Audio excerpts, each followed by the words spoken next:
In October of 1987, RJR Nabisco's stock price is being rained on by the cloud of big tobacco, and CEO Ross Johnson is anxiously seeking relief.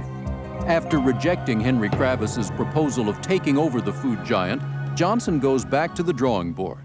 Well, he was an impatient person, anxious to increase the shareholder value, willing to try anything that would do it. Instead of resorting to an LBO with Henry Kravis, Johnson hangs his hopes on a $125 million secret weapon, a newly developed smokeless cigarette called Premier. Secondary smoke was becoming a very big issue. So if you're in the tobacco business, what you're trying to find is that you get a cigarette that doesn't have the secondary smoke.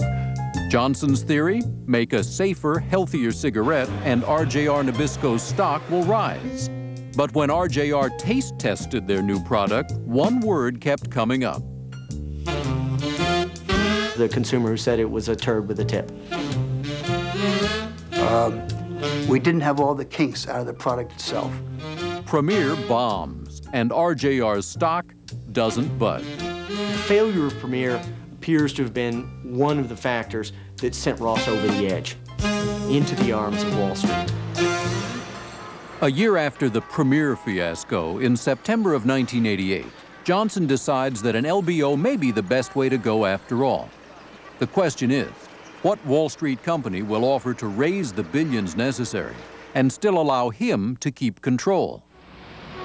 He finds the perfect match in the prestigious New York investment bank Shearson Lehman Hutton. Shearson was a perfectly good Wall Street firm, made its money the old-fashioned way, buying and selling stocks, but it really had no track record whatsoever in LBOs.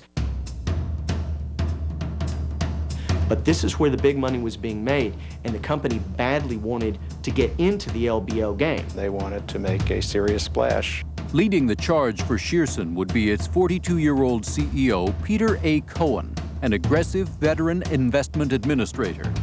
Peter Cohen is a galvanizing figure on Wall Street. A bit controversial, a bit of a tough guy. Quietly, to avoid detection by the press, Ross Johnson and Peter Cohen begin planning a management-led LBO that would place Johnson, along with a 6-member management team, at the head of the new ownership.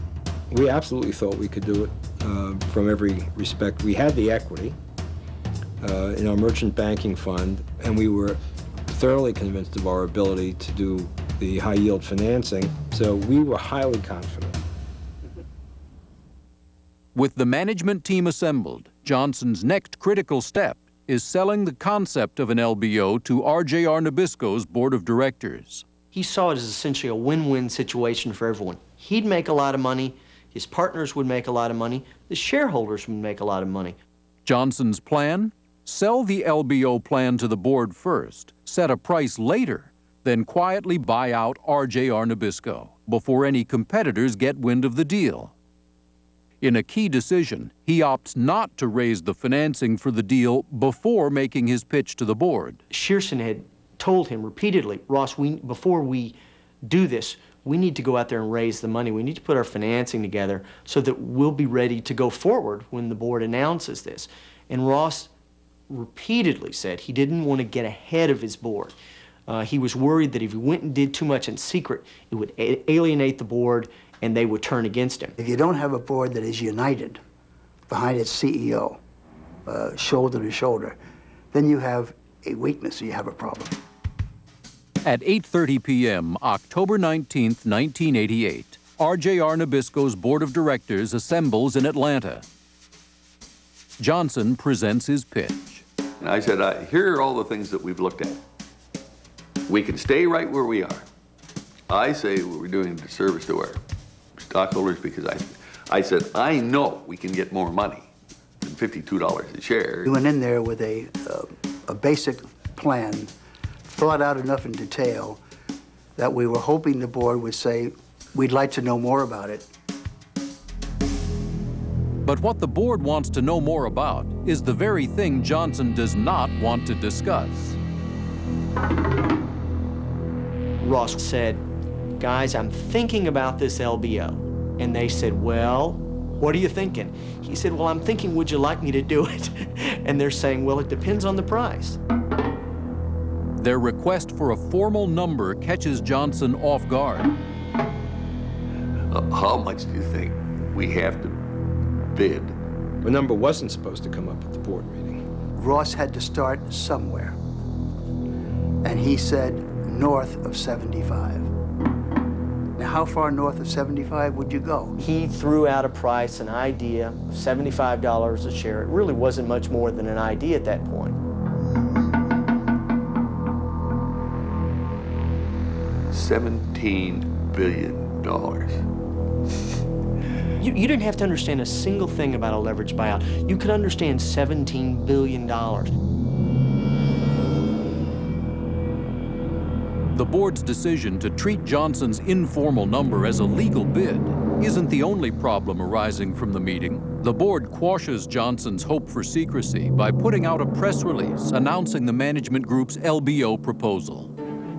The next morning, October 20th, 1988, news of a $17 billion deal hits the street.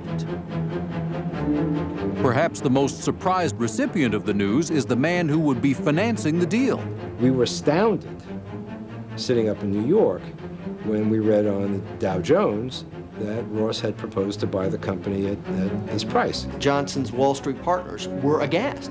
How on earth can you let this be announced? We're not ready. We don't have any money put together. This is just an idea. With the potential for fees unlike any seen before, financiers like Salomon Brothers, Drexel, Bankers Trust, Citibank, and Chase Manhattan scramble for a chance to finance the buyout.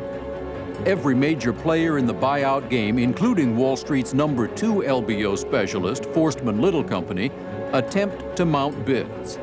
It is as if someone had plunked down a supertanker full of gold ingots and said, first come, first serve. Everybody wanted some of this.